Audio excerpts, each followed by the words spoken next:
the first story I remember, and I just thought about it as I nipped out of the room, was that I used to work in my grandfather's dental business, and I worked for probably about 10 years in a little room that was about half the size of this, and I think there was 4 other people in that room.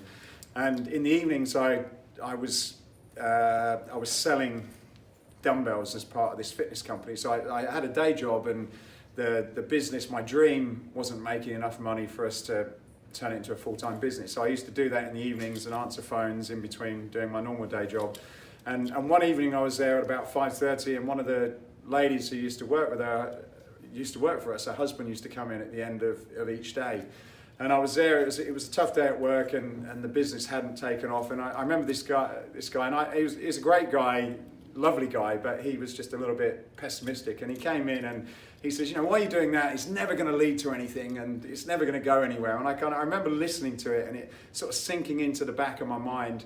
And then sort of, I guess, quietly thinking, I am going to do it, I am going to make it. But it was just having someone that dismissed me, almost like, oh, it's a joke, you're never going to get anywhere. And then me just wanting to prove somebody wrong and prove that I was going to make it. So I think that was the first time that I remember sort of,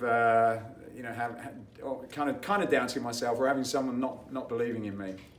Long answer. I'm Matthew Januszek. I'm the CEO and co-founder of Escape Fitness Equipment. And the thing that motivated me to push through that challenge, I think it was just a fear of him being right. I think it was just a fear of being scared that is what my life is going to be like, this 4-room, and the people that were around me at the time, that was it, that was over. And I just, more than anything, didn't want that to be a reality. I don't think it was necessarily his words, but I think it was just, what he said put this fear inside my stomach that, shit, he could be right.